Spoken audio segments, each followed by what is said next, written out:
Vivimos en un mundo en constante cambio que usted merece entender, porque es imposible interpretar la realidad que vivimos sin conocer cada uno de sus colores, porque muchos son los tonos de la actualidad. Presentamos Matices, una producción de Noticias Monumental.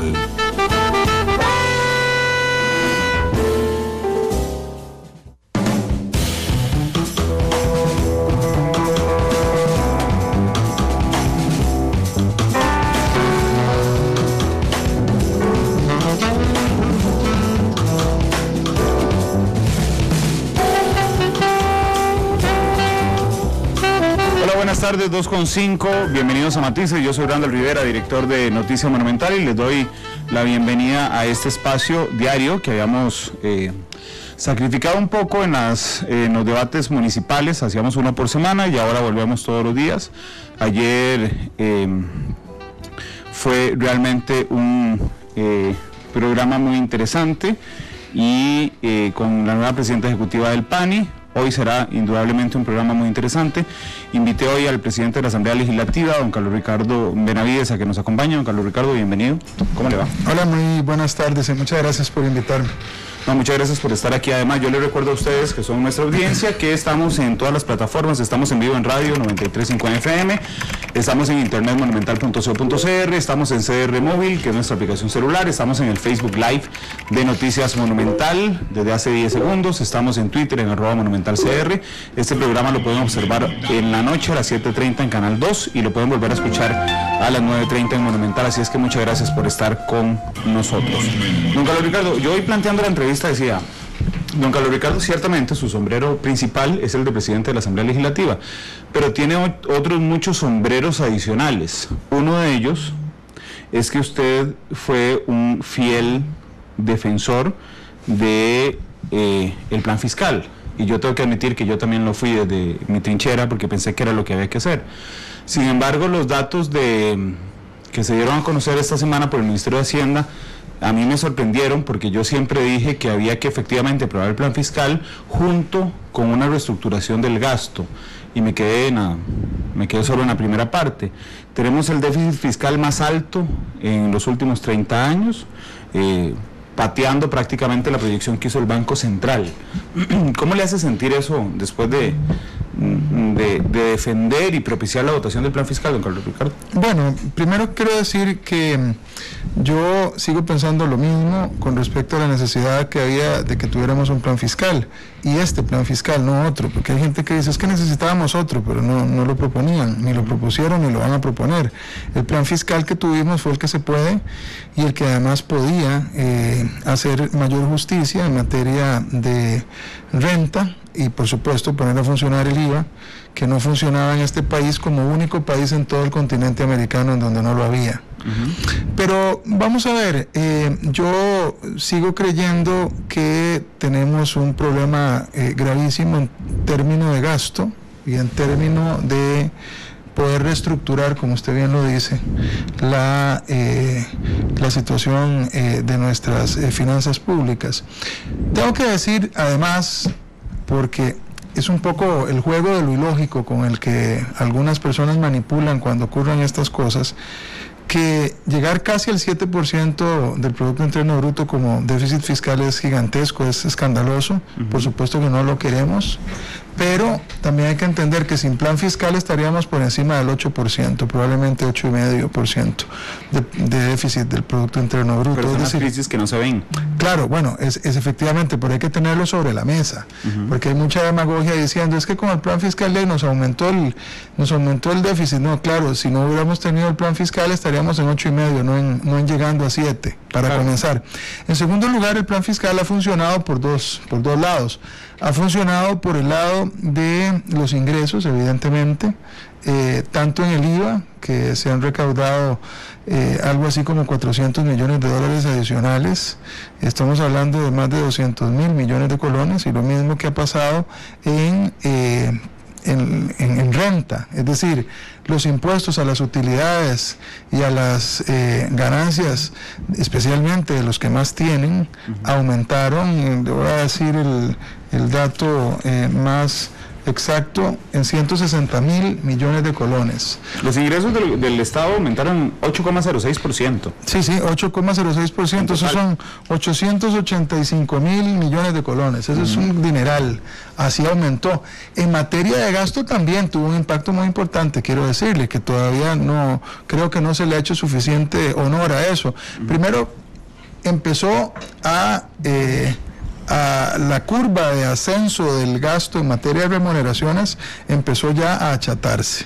Es decir, ya en lugar de estar creciendo como se crecía en materia de remuneraciones en términos del 6,5%, 7% anual, este último fue de alrededor del 3%. Eso tiene que ver con la aplicación del capítulo de empleo público por parte de las instituciones por la regla, el capítulo de empleo público de la ley de fortalecimiento de las finanzas públicas.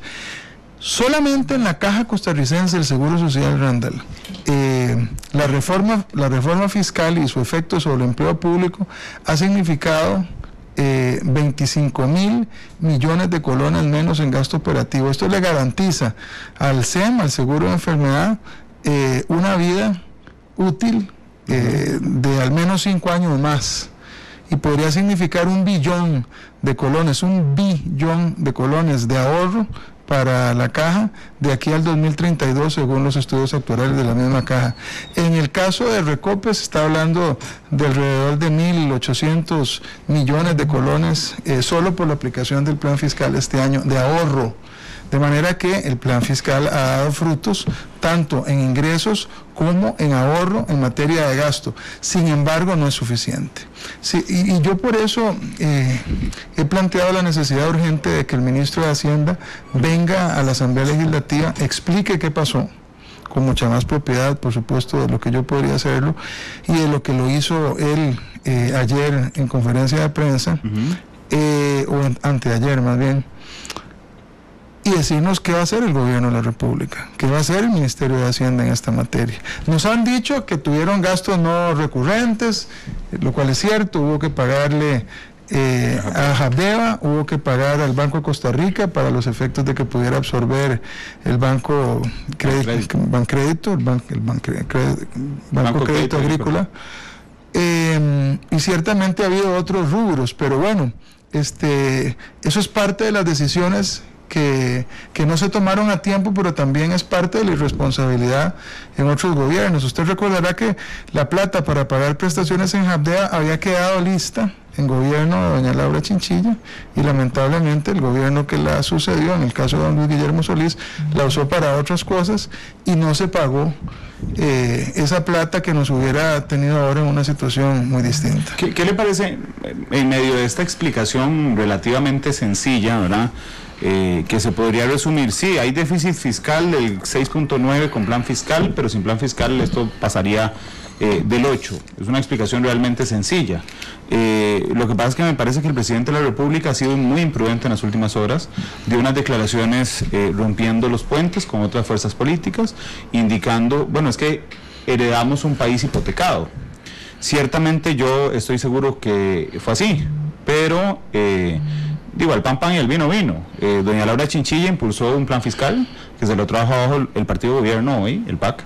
Bueno, así es que tiene muy poco que hablar de eso. Así es. Y después el presidente Solís, cuando todos los que sentíamos que se venía esta debacle le insistíamos que por favor discutiera el tema de impuestos, bueno, resulta que acogió una posición absolutamente populista. Don Guillermo en ese momento dijo: no voy a discutirlo 2 años, y cuando se dio cuenta de que tenía que gobernar y no caerle bien a la gente, ya era demasiado tarde. Entonces, bueno, no ha sido históricamente hipotecado, es que lo hipotecó el partido donde él también fue gobierno, al presidente. ¿Y por qué digo que quemó los puentes? Porque hoy mismo en la mañana vi un estado en Facebook del expresidente Óscar Arias, citando, que después hizo viral, citando a Angela Merkel, la canciller alemana, y decía: un presidente no puede decir que hereda los problemas, porque echarle la culpa a los anteriores gobernantes es muy fácil, porque cuando usted se postula, usted conoce esos problemas y lo que está haciendo es anunciando cómo los arreglará, así que eso no se vale. ¿Le pareció imprudente el presidente? A mí sí, me pareció muy desafortunado lo que dijo el presidente de Carlos Alvarado. Yo creo que él tiene que tomar en cuenta que si él heredó un estado crítico de las finanzas públicas lo heredó de Luis Guillermo Solís, que es el presidente o fue presidente de su propio partido, pero también hay que recordar que don Carlos Alvarado era ministro de Luis Guillermo Solís, es decir, vienen del mismo gobierno que le dejó a digamos, y a los costarricenses un déficit fiscal espantoso. Después de comportarse de una manera realmente irresponsable el PAC, no solo en gobierno ha sido irresponsable, porque el gobierno de don Luis Guillermo Solís, el del manejo heroico de las finanzas públicas, fue un desastre en materia económica, sino también el PAC como oposición. En el de doña Laura. Sí, claro, en el de doña Laura, fue terriblemente irresponsable. Y en el gobierno de don Oscar también, porque tuvieron una participación sumamente negativa, obstaculizadora. Usted recordará que hicieron el tránsito de los proyectos de implementación del Tratado de Libre Comercio, una cosa de locos, justamente porque a todo le metían mociones y en todo intentaban bloquear la agenda legislativa. Bueno, de aquellos polvos son estos lodos, ¿verdad? Y no quiero esconder que por supuesto que el déficit fiscal es un problema acumulado de muchas deficiencias o errores de distintos gobiernos, pero el PAC ha sido un factor fundamental en este desastre, y bueno, que lo diga el presidente Alvarado, yo hubiera estimado prudente que él hubiera dicho: heredé de Luis Guillermo Solís un desastre fiscal, para haberlo dicho con nombres y apellidos, porque realmente ellos deberían de responsabilizarse, el PAC debería responsabilizarse por un pésimo manejo de las finanzas públicas. Yo hubiera esperado que el presidente dijera: sí, yo sabía que el país estaba así y por eso me lancé de presidente, porque es que a lo que me refiero es que esto no es una sorpresa para nadie, ¿verdad? Incluso los datos, cuando uno estudia el informe de Hacienda, que por cierto lo invito el lunes, estará aquí el ministro de Hacienda, don Rodrigo Chávez, con nosotros, cuando uno estudia los datos empieza a entender algunas cosas, ¿verdad? Entonces uno dice, bueno, los ingresos aumentaron 8%, sí, podríamos ponerle un cheque, eso es una buena cosa del plan fiscal. El gasto aumentó 12,65, eso no es una buena cosa del plan fiscal. No. Lo que pasa es que sin plan fiscal hubiera aumentado más, pero cuando uno se va al detalle, ¿verdad? Y la excusa del presidente es: teníamos imprevistos, y lo citó, por supuesto que sí. Conavi, tuvo que trasladarle un montón de plata a Conavi, tuvo que trasladar a Habdeba, tuvo que trasladar al Banco de Costa Rica, don Carlos Ricardo, pero también había otros gastos más chiquiticos que esos, que si usted los suma alcanzan esos. Sí. Entonces, por ejemplo, yo no entiendo cómo nosotros permitimos como país, por ejemplo, que las remuneraciones aumenten 3.4, cuando usted le quita la inflación, entonces resulta que sí tuvieron un crecimiento real. En el número de funcionarios, claro. Sí, en el número de funcionarios y en la cantidad de plata. La inflación fue 0.9. Cuando usted le quita, tenemos un 1.5 de crecimiento real de las remuneraciones, por ejemplo. Y creció a menos ritmo que en el 2018, absolutamente, pero seguimos creciendo en cuanto al pago de remuneraciones, que con instituciones que son ineficientes en muchos casos. Ahí está el PANI de mejor ejemplo. Como estandarte. Como estandarte principal hoy de esto, o algunas otras instituciones que tienen una cantidad de personal exorbitante. Sí, pero es que además recuerde que hay algunas instituciones a las que no les ha dado la gana aplicar el plan fiscal en toda su extensión. La Caja estaría todavía sin aplicarlo si no hubiera pasado lo que ocurrió. El Poder Judicial sigue renuente, ahí está la Contraloría intentando meterlo en cintura. Claro. Las universidades han seguido renuentes a eso. Esos son temas que faltan por corregir. La Junta de Protección Social, por ejemplo, ese es uno de mis reclamos al gobierno de la República. Hasta hoy damos cuenta de que la Junta de Protección Social por fin está aplicando el plan fiscal como tiene que aplicarlo sobre las remuneraciones. Yo hoy en la mañana me puse a analizar si yo quería aplicar el plan fiscal. Y dije, mira, hoy en la mañana voy a decidir si voy a pagar renta y si voy a pagar IVA. Sí. Y voy a emitir un comunicado de prensa más tarde diciendo que yo me sumaba, digamos, al plan fiscal, hasta que alguien me dijo: hey, es que vos tenés que cumplir la ley. Sí. Pareciera que eso le pasó a la Junta de Protección Social. ¿Cómo es posible que hoy digan, sí lo vamos a cumplir como el gran logro? Sí. Es impresionante. Bueno, cuando yo me di cuenta, presenté una queja en ese sentido al gobierno, porque me pareció que ellos son quienes controlan a la presidencia ejecutiva y han puesto ahí a la mayor parte de los miembros de la Junta Directiva de la Junta de Protección Social, así que no es un gobiernito dentro de otro gobierno, es parte del gobierno. Y la Junta de Protección Social, igual que cualquier otra entidad, tiene que cumplir la ley, y la ley es la 9635, la reforma fiscal. Así que esa es parte de las cosas que hay que obligar al gobierno a cumplir fielmente, y en el caso de otros poderes de la República es un tema que habrá que discutir. Nosotros hemos apoyado a la Contraloría General de la República se ha empeñado en que todos, absolutamente todos los funcionarios públicos sean regulados de la misma manera y no haya feudos o islas que sencillamente no aplican las leyes del país. Sí, ¿qué le parece la posición de don Fernando Cruz? De hecho, yo he tenido algunos intercambios con él al aire y fuera del aire también, intercambios, pero yo no estoy de acuerdo con él. A mí me parece injusto.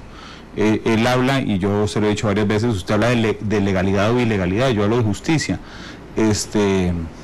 A mí me parece una injusticia, pero además, conociendo al detalle la Contraloría General de la República, si no tuviera fundamentos legales para su posición, no la estaría defendiendo con tanta fuerza. Sí. ¿Qué le parece la posición no solo de don Fernando como cabeza del Poder Judicial, pero del Poder Judicial completo? Mire, yo discutí este tema con don Fernando, él vino a verme a la asamblea, me trajo una carta dando explicaciones y diciéndonos a los diputados y diputadas que ellos van a acatar finalmente lo que disponga la Contraloría. Bueno, yo sumaría eso, podrían no. Quiero decir, la Contraloría es una autoridad sobre la materia presupuestaria que uno no podría, digamos, dejar de atender, pero ellos, digamos, me lo expresaron como una parte de su voluntad de allanarse a los criterios de la Contraloría una vez que se resuelva la apelación que falta. Pero hay algo que yo se lo manifesté a don Fernando, así que no es ninguna infidencia decirlo aquí, que no le acepto de ninguna manera, y es que diga que aplicar las reglas en materia de salarios en el Poder Judicial les afecta a la independencia judicial. Ese argumento a mí realmente me parece ofensivo, no solo a la inteligencia, sino también al sistema democrático. Es decir, que una persona tenga una remuneración determinada como cuestión de carácter general, no porque algún tirano se le haya ocurrido rebajarle a la mitad los salarios a los jueces, ni mucho menos, sino que los miembros de un poder como el judicial tengan que aplicar en materia de pluses salariales las mismas reglas que todos los demás funcionarios de la administración pública, no tiene nada que ver con su independencia de criterio, ni con su capacidad de funcionar. Incluso la misma Sala Constitucional le expresó al país cuando resolvió la consulta de constitucionalidad sobre lo que hasta ese momento era el proyecto de ley de reforma fiscal votado en primer debate, dijo claramente que la Corte tiene siempre independencia para establecer escalafones salariales, y si piensa que hay funcionarios de la Corte mal remunerados, puede aumentar la base salarial. Pero en materia de pluses, anualidades, carrera profesional, dedicación exclusiva o prohibición, hay una ley que establece claramente cómo es que se va a aplicar, y el Poder Judicial está en la obligación de acatar eso. Y esa es una discusión que podemos tener sobre aspectos de conveniencia, pero venir a decir que eso tiene que ver con la independencia judicial es inaceptable, y yo lamentablemente creo que forma parte de un conjunto de presiones y personas ligados a los sindicatos del Poder Judicial que atrapan en mucho a quienes tienen que detentar poder y este tipo de decisiones en la Corte. Eso sí sería una violación a la independencia judicial. Es más violatorio eso sí es violatorio, quiero decir. Es complicado, la posición de don Fernando, resumida, porque el día que lo cité así, después me dijo que yo había sacado de contexto sus palabras, pero lo cierto es que ahí está la grabación. Él dice que cuando se votó la consulta de constitucionalidad, se le dijo a la Asamblea Legislativa que podía votarla con 29 votos porque no tocaba, entre otras cosas, el régimen salarial del Poder Judicial, y que si la hubiera tocado, entonces hubiera requerido 38 votos. ¿Eso es así? No, bueno, eso no es así, pero además, mire, eso realmente es lamentable, una expresión de esa naturaleza, como si hubieran condicionado a mí no me toca y entonces los dejo pasar el proyecto. Eso no funciona de esa manera. Que yo lo pinté como que él los condicionó. Yo no sé si usted escuchó las declaraciones, porque anduvieron dando vueltas por ahí. Sí, las escuché. A mí me queda claro lo que dijo. Dijo, si hubiera sido para tocar el régimen salarial, necesitan 38 votos. Sí, yo no tengo, digamos, dudas sobre la interpretación que yo le di cuando yo escuché esa entrevista suya con don Fernando. Pero además deja en el aire que así podría verse o resolverse en el futuro una disputa de esa naturaleza en la... Yo supongo que tendría que inhibirse. No, don Fernando tiene que inhibirse, no es una alternativa. En el caso de don Fernando, él tendrá que inhibirse. Otras cosas que me dijo don Fernando, tengo que decir que me resultaron razonables, ¿verdad? Él cuestionaba si la Contraloría puede suspender o no a un miembro de los supremos poderes, y eso lo van a consultar, no sé cómo lo habrán visto. Hasta el momento, no sé si, creo que ese no es un tema que se ha resuelto todavía y la Contralora tendrá que verlo. Yo en ese sentido pienso que la Contraloría no tiene potestades para suspender ni un ministro, ni un diputado, ni un magistrado de la Corte Suprema de Justicia. Sí. Pero yo creo que la Contraloría lo tiene claro. No lo sé, no lo tiene tan claro, porque en sus órdenes siempre pone la coletilla de que le puede acarrear la suspensión y tal y tal. Ya había el caso de Rocío Aguilar. Sí. La solución del caso de Rocío Aguilar era que el presidente dijera muchas gracias, pero no la voy a suspender. Sí, pero eso atrapa al presidente en materia política y lo arrincona. Y la Contraloría no está para eso. Debería de eliminar la coletilla, entonces. Por supuesto, no debería de advertirle a miembros de los supremos poderes que los puede destituir si sabe bien que no los puede destituir, porque no tiene esas potestades legales ni constitucionales. Pero bueno, ese no era el tema. Lo que quiero decir es que, digamos, uno puede respetar argumentaciones de carácter jurídico, ¿verdad?, alrededor de este asunto de la interpretación del plan fiscal.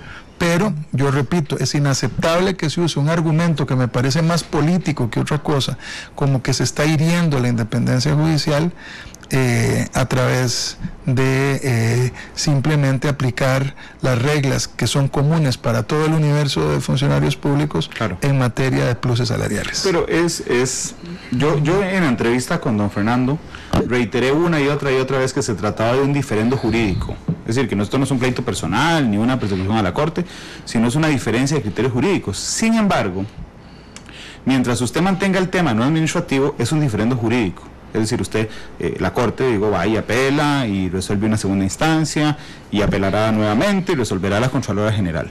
Mientras usted lo mantenga ahí, es un diferendo jurídico.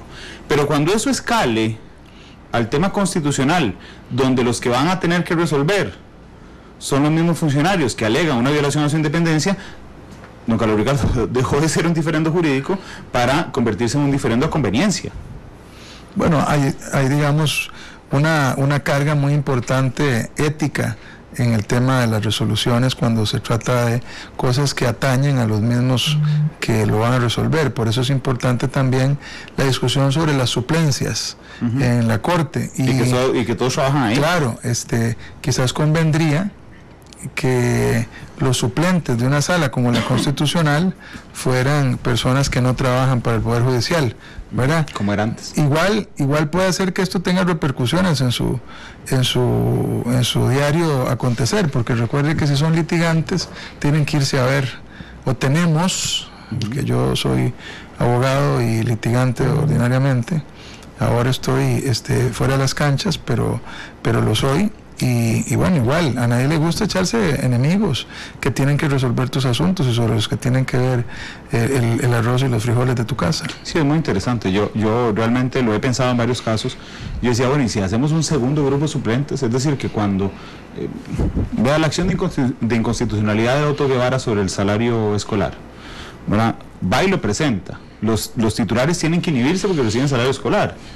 Los suplentes tienen que inhibirse todos porque son funcionarios que también reciben salario escolar. Entonces tienen que devolvérselo a los magistrados titulares, que si no generan un incumplimiento de deberes. Bueno, para esos casos en particular debería existir, no sé, unos suplentes de reserva, digamos, que resuelvan sin tener un choque de intereses, porque me parece que esto se va a resolver igual con un choque de intereses. Igual que la inhibitoria, por ejemplo, don Fernando Cruz en el futuro, es voluntaria. Bueno, pero puede ser recusado, ¿verdad? Claro. Puede ser recusado y ahí entonces sus compañeros tendrían que resolver si efectivamente procede. Sí, pero hay un poder acumulado, en todos los estamentos de poder. Es una cosa que puede ocurrir. ¿A usted le parece, andando un pasito adelante, que después de la aprobación del plan fiscal, en el que la oposición, pero particularmente Liberación Nacional, ayudó mucho al gobierno, se quedaron cortos en el recorte de gastos? ¿Fueron timoratos en el recorte de gastos en el gobierno? Yo creo que al gobierno le ha faltado disposición. Ver por ejemplo, este caso de la Junta de Protección Social, o la forma en cómo manejó lo de la caja, creo que es responsabilidad del gobierno y muestra una falta de actitud y una falta de coherencia con lo que el gobierno había dicho. Y le digo lo siguiente: ciertamente aquí hay un problema que hubo entre Hacienda y la administración de la caja con respecto a ese tema, ¿verdad? Un poco se han tirado la pelota. Don Román Macaya ha argumentado con cierta razón, tengo que aceptar, que el reglamento que la caja emitió, que Hacienda emitió con respecto a las anualidades y a la forma de cálculo de las anualidades con la nueva ley, fue por lo menos gris en su primera versión, ¿verdad? Y que después hubo más versiones del reglamento de la caja que fueron, digamos, estableciendo más claramente cómo tenían que calcularse las nuevas anualidades, o peor, las viejas anualidades en sus correspondientes actualizaciones. Pero no importa ahí si la responsabilidad fue de la caja o fue del Ministerio de Hacienda por hacer mal el reglamento, es una responsabilidad del gobierno de la República. Y yo creo que ahí sí hay que sentar responsabilidades. El gobierno no ha sido coherente y no ha sido lo suficientemente fuerte. Todos sabemos de las dificultades que tuvo doña Rocío Aguilar para lidiar con no pocas entidades y no pocos funcionarios de alto nivel durante el tiempo posterior a la reforma fiscal, tanto que doña Rocío ya estaba con un desgaste muy importante cuando decidió mejor tomar sus cosas, irse para la casa, en medio, digamos, de la disposición aquella de la Contraloría General de la República. Así que sí. Qué curioso que use el verbo decidió irse. ¿Por qué? Sí, porque a la luz de mucha gente estuvo obligada a irse, no fue porque ella lo decidió. Yo sí creo, le admito, que aprovechó la oportunidad para irse. Yo pienso igual. Es decir, doña Rocío es una funcionaria de gran nivel y le hizo un enorme aporte al país. Ella estaba desgastada y creo que esa fue la cereza sobre el pastel, y dijo, no, yo aquí mejor ya hice una buena labor. Y mejor me voy, no voy a estar soportando estas majaderías, y se fue. Pero digamos que estoy seguro que no tenía un gran estímulo de lo que estaba pasando a su alrededor, con no pocas entidades que le estaban metiendo zancadillas para no tener que cumplir las obligaciones del plan fiscal. Indudablemente. De hecho, yo después de esta situación de la Contraloría versus doña Rocío Aguilar, alguna gente me decía, pero ellas no fueron compañeras, ¿cómo doña Marta le va a hacer eso? Yo sigo pensando hoy, sin haber hablado de este tema con ninguna de ellas, que la Contraloría le tendió un puente de plata a doña Rocío para que se fuera, que era lo que me parece que andaba buscando por justamente ese desgaste del que usted habla. Pero bueno, pasando de tema, un poquito ligado respecto a esto, don Carlos Ricardo, el otro sombrero que tiene usted del impulsor de la reforma que hoy permite tener las huelgas reguladas, que entiendo le costó mucho al país entero, pero cuando llegó a la Asamblea Legislativa pareciera que a la Asamblea Legislativa no le costó tanto, y me parece que esta es una característica de esta legislatura, en el sentido de que metafóricamente toda la calle puede estar explotando, que no se atrasa absolutamente nada dentro de los temas que ustedes han considerado como vitales. Bueno, yo tengo que decir una vez más, como lo he dicho tantas veces, que es una virtud de los 57 diputados y diputadas. Todas las fracciones han participado, no necesariamente del criterio para votar en favor de un proyecto de ley, ¿verdad?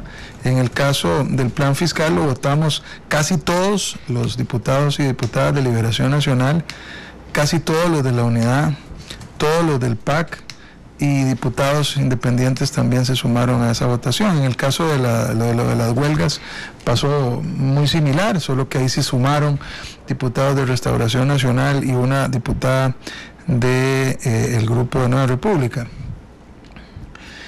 Pero también tengo que decirle que sí, que ha sido una colaboración de todos, entendiendo que no hay que obstaculizar y hay que dejar que las mayorías se pronuncien. Pero también es una asamblea legislativa que se forjó en medio del fuego, ¿verdad? Es decir, que entráramos y los compañeros más jóvenes tuvieran que enfrentarse a la realidad de la calle, de los reclamos en las casas, de la ensordecedora bulla cotidiana en la calle y las discomóviles o qué sé yo, los parlantes que ponen los grupos sindicales para gritar todo tipo de improperios en medio de las discusiones de los proyectos de ley, fue forjando el carácter de esta Asamblea Legislativa. Es una Asamblea Legislativa que sabe que hay que tomar decisiones más allá del ruido externo. Pero también ha habido liderazgos importantes, ¿verdad? Estas cosas no se construyen simplemente porque 57 se levantaron en el mismo humor todos los días. Lo hemos ido construyendo, forjando ese tipo de carácter y de decisión, porque yo creo realmente que si este país necesita algo de gente que se comprometa y que resuelva y que tome decisiones sobre asuntos importantes, y eso ha caracterizado a la Asamblea Legislativa de la que formó parte orgullosamente. Don Carlos Ricardo, disculpe que me devuelva un paso, pero es que me están acusando a mí de que yo no le toqué un tema en particular y del plan fiscal, porque es que hay quienes dicen que el plan fiscal lo único que hizo fue facilitar con amnistía a grandes evasores, y que fue lo único que hizo el plan fiscal y que quedó demostrado en los datos que dio Hacienda antier. ¿Usted qué piensa de eso? Lo único que hicimos fue generar una amnistía que ayudó a un montón de gente con buena plata. No, esa es una patraña, ¿verdad? Si usted habló de los datos, ¿verdad? Para lo que ha servido el plan fiscal. Esa última parte fue una propuesta del Ministerio de Hacienda para tratar de que personas que deben o, quiero decir, que debían o que tenían juicios al respecto de la deuda eventual con Hacienda pudieran pagar el 100% del capital, evitándose el pago de intereses. Y entonces la amnistía fue eso, la amnistía fue decirle a grandes contribuyentes en su mayoría, pague y ábrese los intereses. Pague el 100% del capital y se puede ahorrar los intereses, pero me tiene que pagar ya, porque el país necesita esa plata. Deje abandonados los juicios, porque había muchos asuntos en juicio, deje abandonado el juicio, acepte que el juicio lo perdió en cuanto al capital, pague todo el capital, toda la deuda, pero ahórrese los intereses. De eso era la amnistía, y quiero también recordarles que los más grandes deudores y beneficiarios de esa amnistía fueron los bancos del Estado, el Banco Nacional y el Banco de Costa Rica. Esos fueron los más grandes beneficiarios de esa amnistía, que al final de cuentas somos nosotros mismos, los costarricenses, los que somos, digamos, dueños, accionistas de esos bancos Nacional y de Costa Rica. Entonces esa patraña que se ha vendido sobre que es que era gente evasora y qué sé yo, eso es pura paja. Uno puede discutir algo en serio, como por ejemplo, ¿por qué le vas a quitar los intereses a alguien que podría pagarlos o que debería pagarlos? Eso es una discusión distinta. En las municipalidades se vive haciendo todos los años. Las municipalidades le piden a la Asamblea Legislativa que le apruebe amnistías tributarias. ¿Por qué? Porque se trata de deudas que muchas veces no pueden cobrar y que los alcaldes prefieren tener la plata completa de capital, de la deuda principal, de inmediato, sin entrar a discutir los intereses, con tal de que le paguen de forma rápida, de forma inmediata, y que tal vez recupera plata que de otra forma no hubiera recuperado.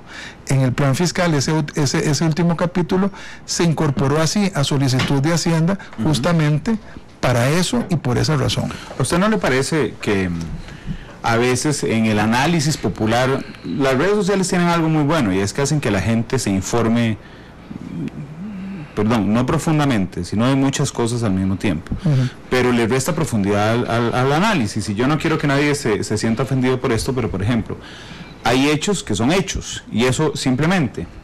Hace un rato decía, bueno, ¿de qué habla don Carlos Ricardo si el gobierno de Laura Chinchilla no hizo nada por el déficit fiscal? Yo tengo que decirles, y me van a decir hoy PLN Lover y mañana me van a decir PAC Lover, pero bueno, doña Laura impulsó un plan fiscal que se trajo bajo el PAC, eso es un hecho histórico registrado. Sí. Y Saúl Lagos dice, el plan fiscal solo fue una ayuda para el gobierno, nada más, lo recaudado lo sigue desperdiciando en gasto. Yo estoy de acuerdo en alguna parte, pero dice, agrega una oración, muestra la inflación disparada. Y resulta que no hay inflación disparada. No hay una inflación disparada, para nada. La inflación en Costa Rica es bajísima, ¿verdad? Hay algunos más bien que se quejan de que debería ser un poco más alta con tal de que el tipo de cambio sea más alto y que entonces eso genere mayor productividad y que haya más estímulo para las empresas. La inflación de Costa Rica es muy baja. Por ejemplo, eso que dice ese señor, pues realmente es todo lo contrario. Claro, lo que pasa es que, le digo no por lo que dice don Saúl, sino porque usted sale a la calle hoy. Por los mitos. Y hay un montón de mitos dando vuelta en la calle, ¿verdad? Sí, y entonces uno dice, bueno, si los mitos se quedaran en mitos, de ahí está bien. Como decía Humberto Eco, no, si antes esos datos que contienen algunas falacias se quedaban en el barrio. Sí. Hoy no, hoy tienen un eco mucho más grande e influyen muchísimo en la clase política del país. Humberto Eco lo decía un poquito más duro. Yo lo voy a decir con mucho gusto. Humberto Eco lo que decía es que las redes sociales le dan voz a una legión de idiotas, eso era lo que decía. Pero suena tan fuerte que yo quise matizarlo en el sentido de que lo que quiso decir es que usted siempre puede decir lo que quiera, solo que antes usted decía eso y podría decir una barbaridad, con datos falsos incluso, que se quedaban en un ámbito muy pequeño. Hoy esas barbaridades se reproducen y se generan fake news o se generan mitos. ¿Qué es lo preocupante? No es que se generen los mitos, es que esos mitos tienen una repercusión real política. Claro. Y hay diputados repitiendo mitos por arriba y por abajo. Termina uno escuchando diputados o gente que conoce de los asuntos descocadamente, incluso a veces de mala fe, sabiendo que lo que están diciendo es mentira, ¿verdad? Como el tema de la inflación, que está disparada. Sí, pero eso casi no lo oigo yo. No, yo lo leí 2 veces en los comentarios ahorita. Lo dicen más con el tema de la amnistía, que es que eso fue un perdón para evasores y que entonces no pagaron y cosas así. Que se les perdonó toda la deuda, ese es un mito. Sí, eso es un gran mito. Por eso, creo que por eso usted respondió alegando o recordando que el capital lo tuvieron que pagar. Sí, toda la deuda principal la pagaron. El aliciente que tenían era que si lo pagaban en un plazo de 1 o 2 meses, el 100% de la deuda principal no pagaban los intereses. Es como que usted se atrasa en su casa, en la hipoteca, ¿verdad? Y pague $1,000 al mes de hipoteca, normalmente se atrasa y se le convirtió en una deuda de $5,000. Y el banco lo llama y dice, si usted me paga en las próximas 24 horas los $3,000 que me debe, yo le perdono los intereses moratorios, pero págueme lo que me debe hasta el momento. Eso es lo que se haciendo. Exactamente. Y el principal beneficiario fue el Banco Nacional y después el Banco de Costa Rica. Y también, por supuesto, que hubo de por medio gente que tenía un pleito con el Estado y no se sabe cómo hubiera quedado, pero también no se sabe si en el caso de que el Estado hubiera ganado, si hubieran tenido bienes para cobrar las deudas. Así es, sí, podrían convertirse en incobrables. Regresemos a la huelga. Yo he escuchado mucho desde que se salió publicada una gaceta el lunes, si no me falla la memoria, y que ya hoy hay huelgas reguladas en Costa Rica, segurísimos los sindicatos de que esto se va a venir abajo en la sala constitucional. La construcción legislativa la hizo usted, además, junto con otros compañeros. ¿Está suficientemente acuerpado constitucionalmente el texto? Claro. Don Carlos. Pues yo estoy absolutamente seguro que fue así, pero ya fue a la sala cuarta. ¿En consulta? Sí, ya fue a la sala constitucional. Y se eliminaron las 2 observaciones. Que eran pequeñísimas, pero es decir, ¿qué se van a traer abajo? Yo creo que hay algunos líderes sindicales que repiten y repiten cosas para que los dejen en su puesto y no los quiten, ¿verdad? Y entonces le venden humo a sus afiliados y les dicen, no se preocupen, dentro de un tiempo esto lo vamos a ganar en la Corte Internacional de no sé qué, o en la Sala Constitucional lo vamos a volver a presentar porque es violatorio de nuestros derechos y tal. ¿Vende humo Albino?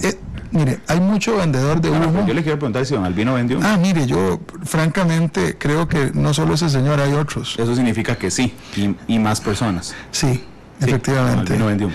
Yo creo que la venta de humo para quedarse en el puesto ha sido clave para que algunas personas hayan pasado 20 o 30 años en el mismo puesto. Ok, porque la pregunta que seguía, que creo que se me adelantó, era que más allá de la consulta de la Sala Constitucional han planteado una consulta que resultará vinculante además para el Estado costarricense ante la Corte Interamericana de Derechos Humanos. El Estado tiene tiempo, si no me falla la memoria, hasta el 13 de abril de sus alegatos, y algunos conocedores constitucionales me decían, Randall, ojo con esto nos puede jugar en contra, porque lo que diga la Corte porque así lo establecimos nosotros mismos, será vinculante para nosotros. ¿Usted cree que hay algún riesgo en la Corte Interamericana? Yo creo no, me parece que Costa Rica tiene que presentar sus alegatos, pero también no hay que tenerle miedo a lo que no tiene posibilidades de tener los efectos que algunos quieren vender. Si usted lee cuáles son los puntos que la Corte está tratando a partir de una consulta,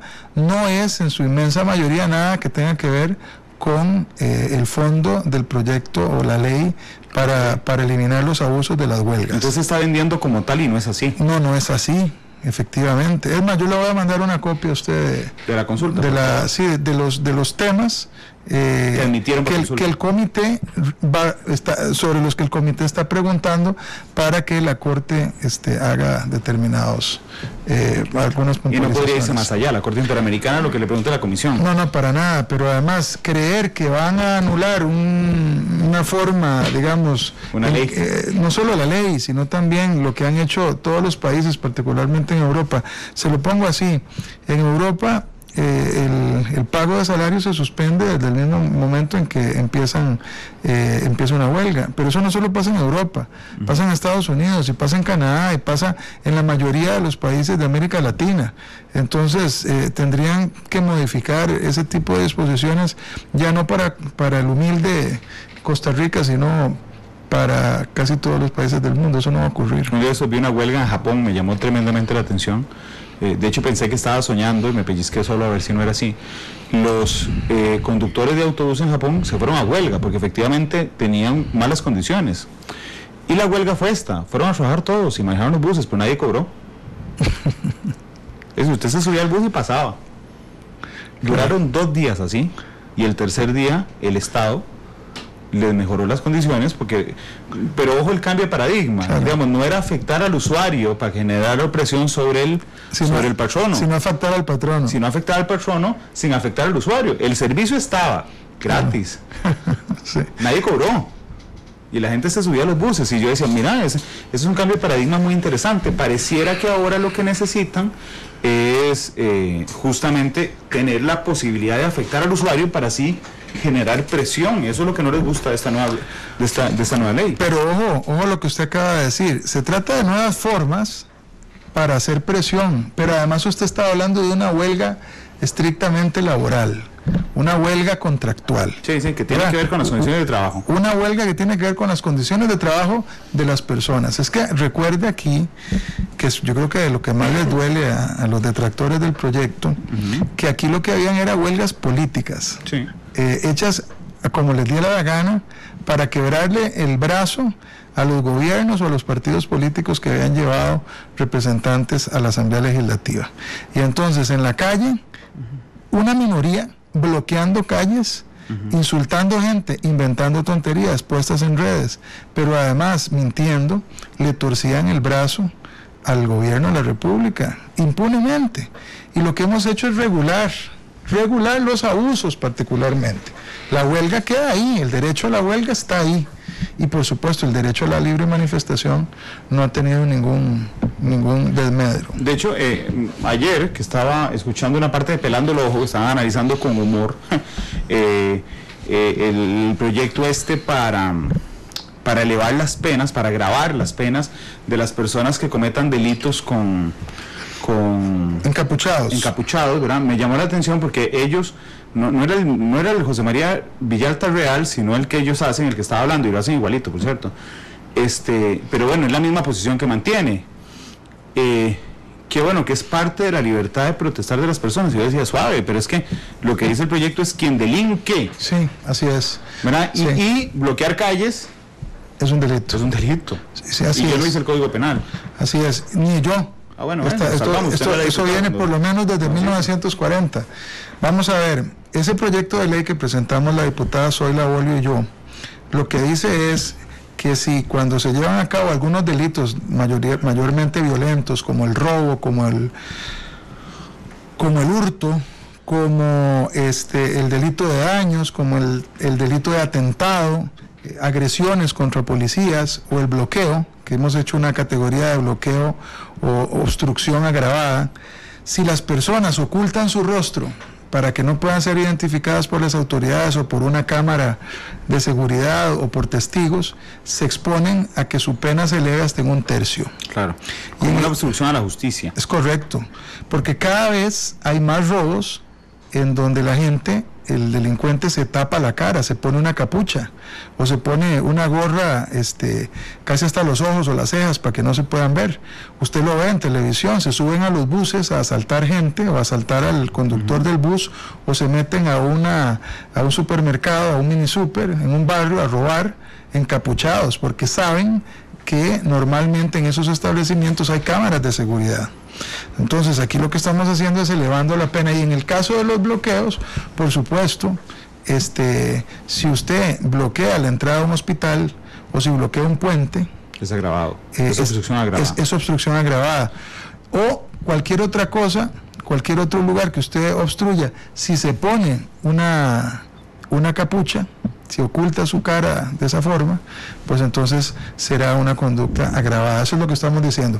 Pero si usted mañana quiere irse al parque ahí, o una manifestación, en medio de una manifestación, y ponerse una máscara de tribilín, o ponerse una capucha incluso de esas negras, y gritar consignas contra el gobierno, usted puede hacerlo libremente, y eso no es un delito. Eso es un delito en otras partes del mundo, especialmente en países que han sufrido el flagelo del terrorismo. Usted no puede andar en la calle con una capucha de esas de terrorista, ¿verdad? Nosotros no quisimos coger ese modelo, justamente porque nos parecía más represivo. Lo que hemos dicho es, si usted comete un delito de esos y además lleva una capucha, tiene una consecuencia penal superior. Sí, y es muy interesante. De hecho, con la regulación de las huelgas, así como alguien me decía un día de esos, es que ya no puedo ir a bloquear calles cuando me manifiesto. No puede, pero antes tampoco podía. Eso es, me parece que parte del humo que han querido vender es decir que antes se podía y que ahora no. Yo recuerdo la última entrevista a la que vino don Albino Vargas, me decía, yo le dije, don Albino, usted cometió un delito, y le leí el tipo penal y me decía que me acusen. Finalmente, gracias a Dios, matices están escuchado que alguien le hizo caso una tarde y fue y le puso una denuncia penal en la Fiscalía General y está imputado por ese delito. Pero bueno, no es que ahora no se puede, es que antes tampoco se podía. Lo que pasa es que han confundido huelga con bloqueo, y protesta. Pero fue parte de la manipulación histórica que hicieron algunos grupos que han buscado el caos en el Estado costarricense. Empezaron a venderle a la gente la idea de que huelga y bloqueo eran lo mismo, o que eran parte de la misma cosa. La huelga es un derecho, el bloqueo es un delito. Y entonces muchísima gente lo empezó a creer. Y mucha gente en este país, y volvemos a ver no sé cuánto la gente cuánta gente habrá creído que esto era así. Creyeron que había una libertad de bloquear. Y eso nunca ha sucedido, porque si hay un bien preciado en el mundo y en Costa Rica como una democracia, es la libertad de tránsito. Muestra de ello es que solo se restringe con orden de un juez. Así es. O sea, usted no le puede decir a un fulano, mire, en esta carretera que es de todos usted no pasa. Ay, pero ¿por qué no voy a pasar? Bueno, porque a mí no me da la gana. Viera que estoy bravo. Entonces vaya a ver cómo diablos resuelve usted sus problemas. Iba para una cita al hospital, a mí no me importa. Usted iba para la escuela, no me importa. Usted tiene que llevar una mercadería porque es su contrato y usted la pulsea en la calle con un camioncito que transporta mercaderías. No, a mí no me importa. Usted pierde su mercadería o pierde su contrato. Bueno, esa majadería es propia de gente violenta que quiere imponerle el estilo de vida a los demás, habiendo otras formas de protestar, que son legales y que tienen una incidencia real sobre las decisiones del gobierno, las decisiones de los patronos o las decisiones de todos los que están en materia política. Pero no hay por qué recurrir a ese tipo de violencia como es el bloqueo. Permítame salirme de ahí, dar otro paso e ir al trabajo de la Asamblea Legislativa. Esta semana yo en algún momento estaba escuchando el plenario y pensé que estaba escuchando el Congreso iraní. Después pensé que no, que se me habían metido una señal de Afganistán, hasta que me acordé que allá no hablan español. Y no era de Afganistán, ni era el Consejo de Sabios de Irán, era la Asamblea Legislativa, y era don Wilmer Ramos el que estaba discutiendo con textos bíblicos. Y entonces, más allá de que usted utilice la Biblia, el Corán, lo que guste utilizar, para mí es un adefesio que se tomen lo más sagrado que tiene el ser humano, que son sus creencias y su fe, que se tomen libros sagrados para hacer política. Pero me pareció mucho más loco que el partido que ha criticado esto históricamente con más fuerza, el PAC, su diputado, Wilmer Ramos, utilizara frases bíblicas en la defensa de un proyecto de ley que no tiene nada que ver con religión y que es tremendamente técnico. Y que el partido que se ha utilizado estos detalles no, las frases bíblicas en su campaña y en su gestión, le dijera, no señor, esto no es una discusión religiosa, es una discusión política. Y yo dije, por Dios, estoy loco. El mundo al revés. El mundo está al revés. ¿Qué piensa el presidente legislativo de que a veces el debate político, que es sano en cualquier democracia, se convierta en una discusión de fe? Mire, yo le dije antes, los buenos resultados de esa asamblea son producto de todas las fuerzas políticas. Habiendo dicho eso, también tengo que decir que yo no comparto esa argumentación. Yo creo que la política debe ser eso, política, y ojalá basarse en la técnica, y basarse en la razón, y basarse en datos, y basarse en experiencias reales, y alejarse de los fake news, pero también alejarse de la religión. Las discusiones de religión no le convienen a la toma de decisiones de los poderes públicos, y me parece que ahí hay que pasar una raya, pero una raya grandota. Yo no comparto que se use ese tipo de argumentos. Me parece que abandona uno el razonamiento para entrar en un campo de fe, y la fe, yo soy un hombre de fe y también tengo mi religión, yo soy católico y soy orgullosamente católico, pero no meto mi fe, claro, en mis decisiones en materia política, como tampoco cuando hay que hacer razonamientos jurídicos, ¿verdad? Mi fe es mi fe y la utilizo para mi vida personal y con mi familia y tal, pero me parece que esa no es la forma de llevar adelante una idea. Sí, realmente es muy complicado. Yo también soy una persona de muchísima fe, pero yo entiendo que una discusión donde usted mete elementos religiosos no la puede tener si la discusión es política. Porque finalmente, insisto, cualquier libro sagrado que usted use, si usa la Torá, si usa la Biblia, si usa el Corán, para sus creyentes es palabra de Dios. Y cuando si usted y yo vamos a discutir cuál es la mejor forma de romper esta hoja para que me quede igual, y usted me dice, no, pero Dios dice tal cosa, y ahí no hay nada más que discutir. Sí, claro. ¿Verdad?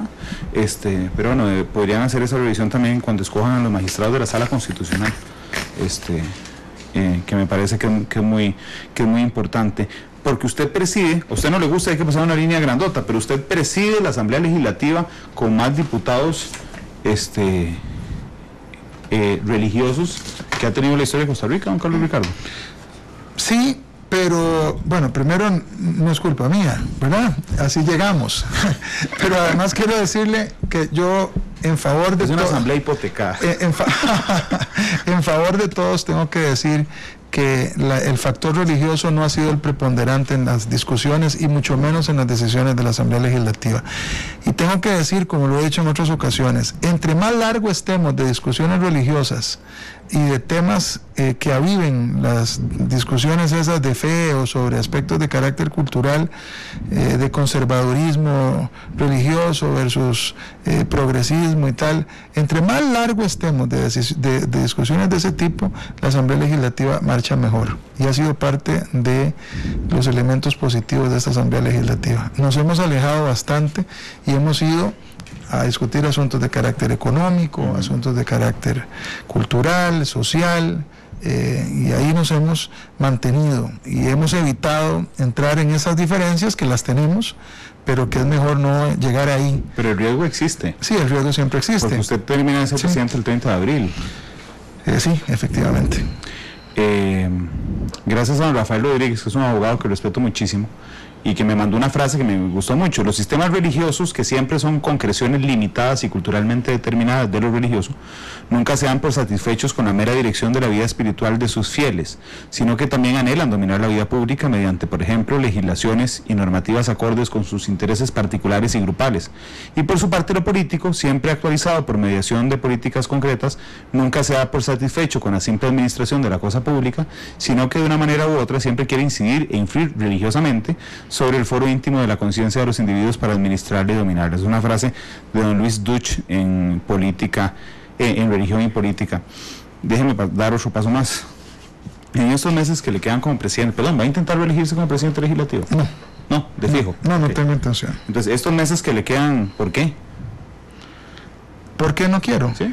Porque me parece que hay otras personas que lo pueden hacer bien. Creo yo que en una asamblea multipartidista 1 año es suficiente. ¿Ya está negociado quién sigue? No, para nada. No.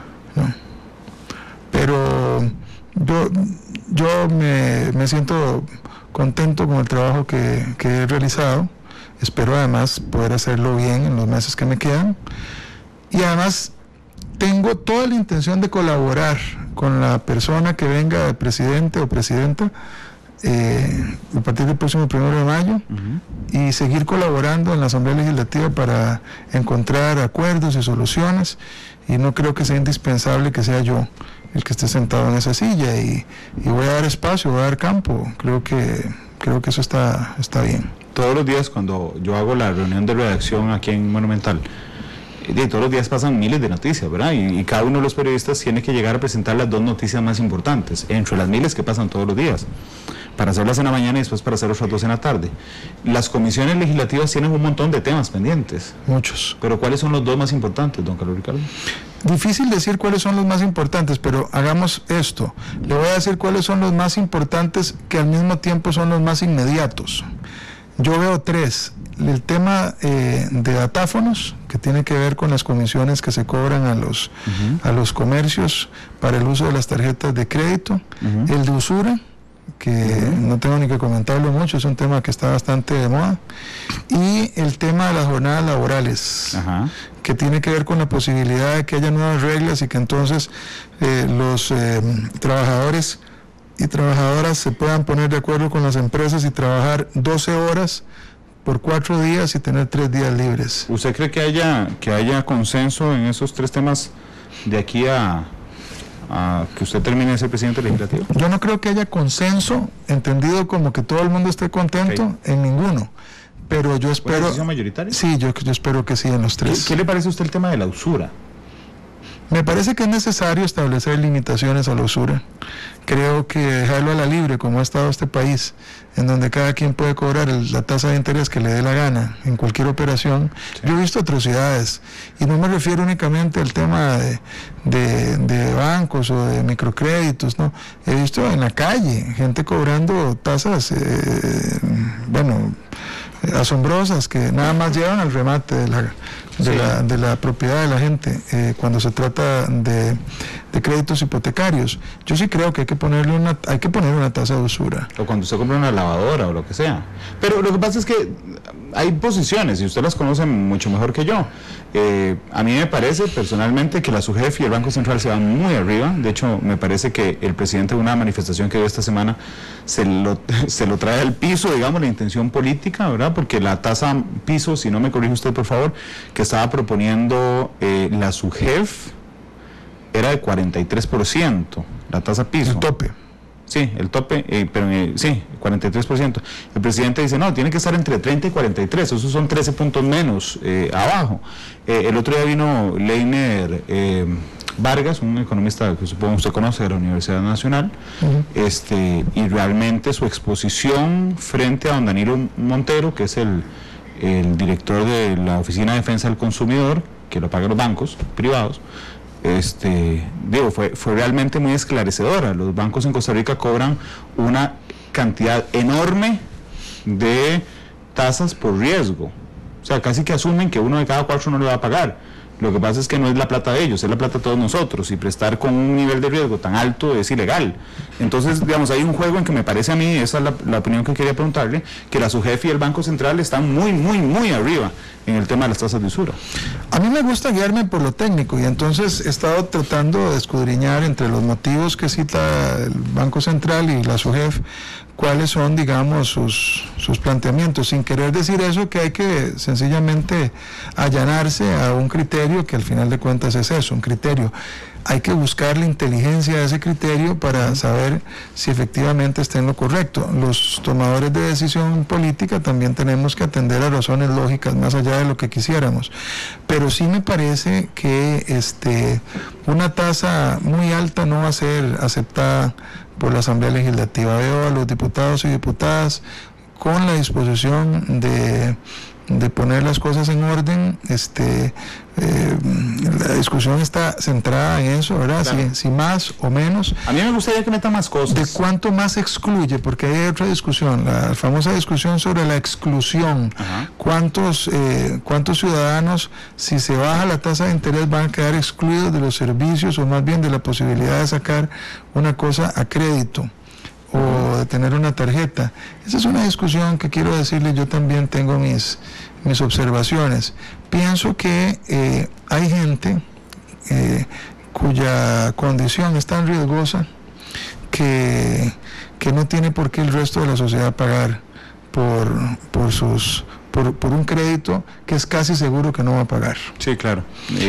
A mí también me gustaría que metiera más cosas, ¿verdad? Si eso además hace que se eleve la tasa que pagan los que sí pagan, claro, ¿verdad? Porque no se vale decir, mira, prestémosle al que sabemos que no nos va a pagar, porque de todos modos Randall y Carlos Ricardo sí nos van a pagar, entonces ellos asuman ese riesgo. O tasas diferenciadas como ocurre en Estados Unidos. Si yo tengo un altísimo riesgo, que me lo cobren.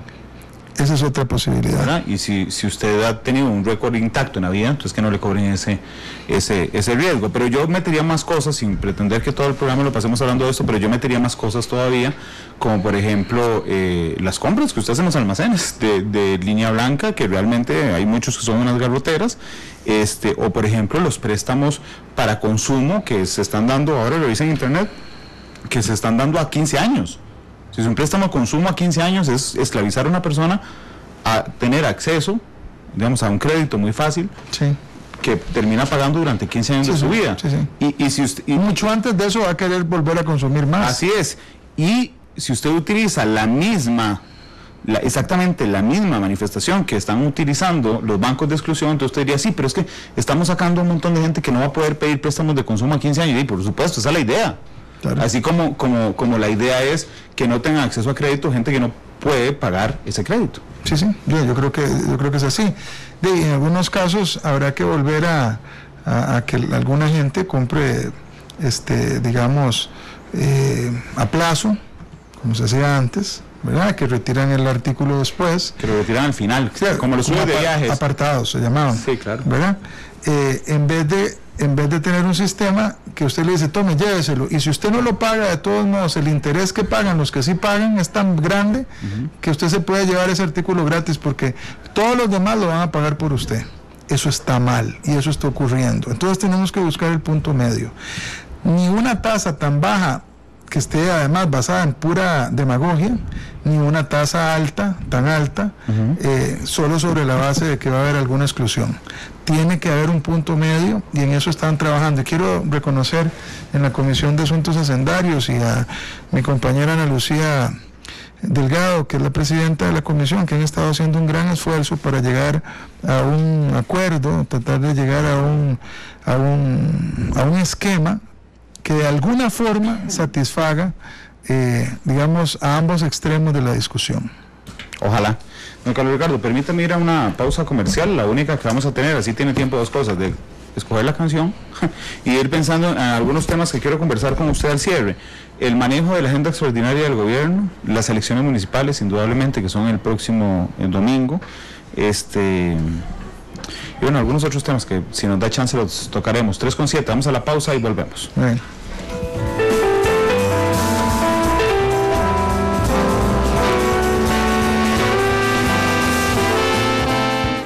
Los resultados que va a obtener el Partido de Liberación Nacional, mi partido, creo que vamos a tener entre 40 y 50 alcaldes nuevamente, porque esto no es quién gana o quién pierde más alcaldes de los que ya hay. Es que esta es una competencia nueva, y creo que Liberación Nacional se ha preparado bien en todos los cantones, buenos equipos de candidatos a regidores, síndicos, concejales, intendentes y por supuesto alcaldes y alcaldesas, donde hay gente nueva, buena, gente que no es tan joven, pero que es la primera vez que van para un cargo público de importancia, y por supuesto también muchos alcaldes y alcaldesas que han demostrado una gran capacidad al frente de sus municipios y que merecen ser reelegidos. Pero yo estoy muy optimista. Si ganan entre 40 y 50 es que se estancaron.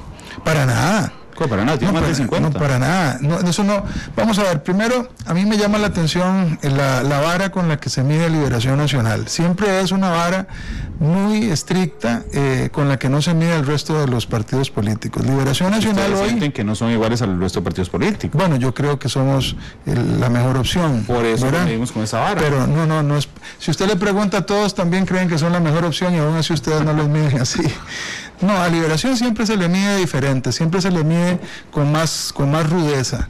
Liberación es un partido que tiene 2 periodos ya de gobierno central, de estar en oposición, y aún así va a obtener más de la mitad de los alcaldes y alcaldesas de este país. Eso demuestra la fortaleza de Liberación Nacional y también la potencia de sus propuestas en todos los cantones, porque quiero decirle que no es solo la bandera. Liberación Nacional ha hecho un gran esfuerzo por presentar ideas frescas en todos los cantones para llevar adelante a gente muy buena en las municipalidades, y yo realmente estoy muy contento, muy optimista de lo que va a pasar el domingo. Creo fielmente en el trabajo del partido. Ha habido también un gran movimiento por parte de todas las autoridades del partido para respaldar a las candidatas y candidatos en todo el país, y me parece que eso va a dar un buen resultado. Yo más bien diría, va a ser un fracaso para otros partidos que no van a tener el mismo apoyo, a pesar de que estuvieron en una segunda ronda electoral hace menos de 2 años. ¿Cómo pasar de una votación de tanta gente a un exiguo número de alcaldes? Esas son preguntas que hay que hacerse. ¿El PAC y Restauración o el PAC y Nueva República? Los 3. Okay. ¿Usted cree que no van a ganar mucho? Yo creo que no van a estar a la altura de Liberación Nacional. Ninguno. ¿Pero van a ganar más de lo que tienen hoy? No sé, yo estoy más enfocado en lo que ganemos nosotros, pero me parece que otros partidos van a tener muchos menos alcaldes y alcaldesas que Liberación. Bueno, Restauración y Nueva República no podrían tener menos. Bueno, van a tener bastante menos de los que sus expectativas indican. Y acabo de tener una epifanía. Ya sé por qué usted no va a ser candidato a la presidencia de la Asamblea Legislativa. Porque va a ser candidato presidencial, don Carlos Ricardo. Mire, no, yo no estoy en esa onda, no estoy pensando en cosas así. Yo realmente creo primero que es muy temprano para andar en alborotos de esos, y lo he dicho, he visto mucha gente que en el aire se le revientan las ilusiones, y esas cosas de andárselas creyendo no debe ser. Pero especialmente me parece que el país está en un momento en donde deberíamos de alejarnos de la cuestión electoral y enfocarnos en lo que hay que hacer. Yo quiero ir a seguir haciendo el trabajo que me gusta en la Asamblea Legislativa, ya sin mi condición de presidente del Congreso, pero apoyando y ayudando en todo a todos los que puedan ayudar. Pero no lo ha decidido aún. ¿Qué? Si será candidato presidencial. No, le digo que no, es un tema que no... No lo ha descartado. Es un tema que no he analizado, que yo creo que requiere una gran dosis de concentración y de revisión de uno mismo y de la familia, y tiene muchas connotaciones sobre las que hay que pensar. Es un tema grande. Yo sé que se ha hecho normal que a cualquiera se le ocurra que le pueda hacer tiro a una responsabilidad tan gigantesca como esa, pero otras personas como yo somos más prudentes, y creo yo que es algo que hay que pensárselo muy bien, y eso no está en mis análisis al día de hoy. Don Carlos Ricardo, gracias por esta entrevista. Gracias a usted. Entrevistas largas que se hacen cortas cuando se preguntan tantas cosas. Se hacen cortas, pero alguien me dijo aquí, es que Randall no deja hablar en entrevista. Por Dios, es 1:30 de entrevista. Claro que los dejo hablar un montón. Por eso era 1:30, porque yo pudiera también hablar. 3:26, ya viene pelando el ojo. ¿Con qué canción quiere irse? Hoy quiero escuchar a Fito Páez, Al lado del camino. ¿Por qué esa canción?